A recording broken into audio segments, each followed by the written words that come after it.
Assalamualaikum warahmatullahi wabarakatuh, teman-teman Wahyu Tutorial dimanapun Anda berada. Semoga selalu dalam keadaan sehat walafiat dan dilimpahkan berbagai macam nikmat oleh Allah Subhanahu wa Ta'ala. Amin ya Rabbal 'Alamin. Oke teman-teman semua, kali ini saya akan berbagi tips ya, bagaimana cara mengganti oli kompresor pada kulkas ini ya, kompresor kulkas yang baik dan benar gitu ya. Jadi yang perlu dipahami teman-teman, di sini ada 3 pipa ya, masing-masing mempunyai fungsi yang berbeda. Ini adalah pipa untuk dorong ya, kemudian ini adalah untuk pipa hisap, dan ini juga pipa hisap.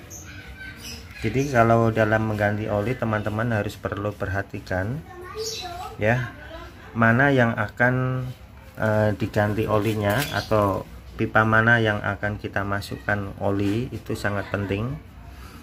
Jadi yang perlu perhatikan ya teman-teman, kita harus memperhatikan pipa hisapnya. Ada 2 di sini, pipa hisap 1 dan 2.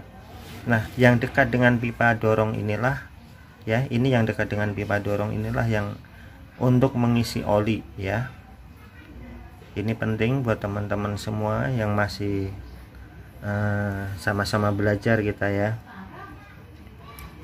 Disinilah yang dekat dengan pipa dorong inilah kita gunakan untuk mengisi oli. Karena kalau kita isi oli dari yang satu lagi ini, dia akan langsung keluar nyembur ke sini kalau dihidupkan ya. Ini yang poin paling penting. Dan bagaimana cara mengeluarkan oli, tentu juga dari sini ya. Jadi kita harus mengukur berapa oli yang akan kita gunakan. Kita perlu 2 buah plastik, ini plastik seperti ini, untuk nanti kita bisa keluarkan yang di dalamnya dan kita ganti dengan oli yang baru ya. Oke, bahan yang kita persiapkan sederhana saja. Kita siapkan 2 buah plastik dan karet. Bagaimana langkah selanjutnya? Mari kita simak terus ya video ini. Oke teman-teman, langsung saja ya kita eksekusi. Jadi langkah yang pertama adalah kita kasih plastik seperti ini. Pakai botol juga boleh ya, terserah teman-teman maunya pakai apa. Kalau saya lebih suka memilih dengan plastik. Kemudian kita angkat seperti ini ke bawah. Nah seperti ini ya teman-teman, perhatikan olinya sudah keluar. Ini adalah oli baru ya teman-teman, baru kemarin saya ganti, cuman ini hanya untuk tutorial saja supaya teman-teman tahu dan memahami ya. Nanti akan saya masukkan kembali. Ini masih terlihat sangat bening ya, karena memang belum pernah dipakai.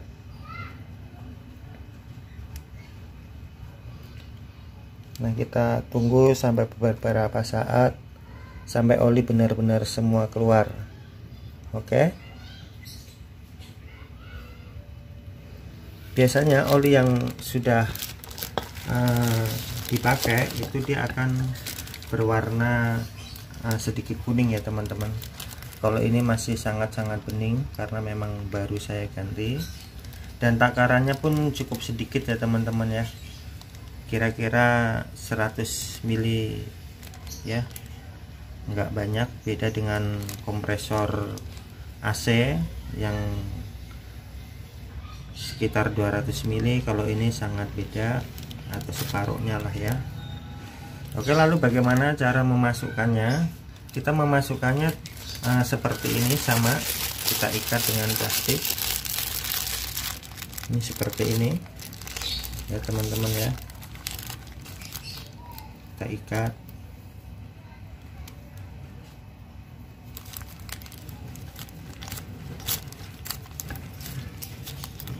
Di ujungnya itu kita ikat dan kita bolongin seperti ini ya, kita lubangin. Kemudian oli kita tuang ya, kita tuang olinya oli yang tadi kita keluarin kita tuang ya. Jadi kalau misalnya teman-teman mau ganti oli, disamakan ya jumlah kapasitas olinya itu dengan yang bekasnya. Nah, kita cukup dengan ditekan-tekan seperti ini sampai dengan masuk semua. Jadi tidak perlu dihidupkan kompresornya karena nanti sebagian akan keluar ya.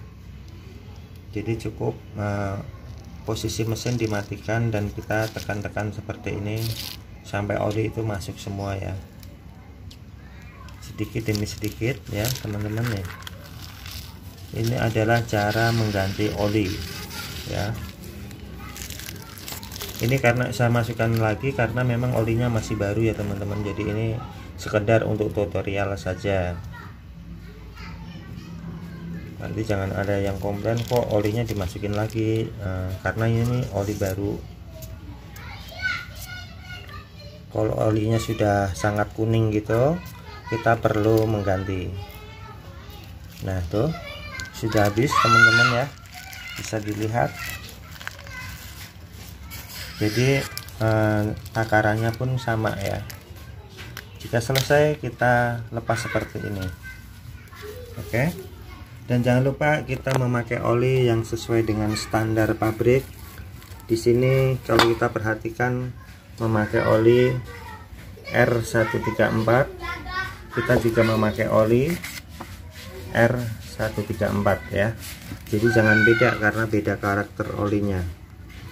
Oke, saya rasa cukup sekian untuk mengganti oli kompresor ini. Sampai jumpa dengan tutorial berikutnya ya. Terima kasih sudah menyimak. Assalamualaikum warahmatullahi wabarakatuh.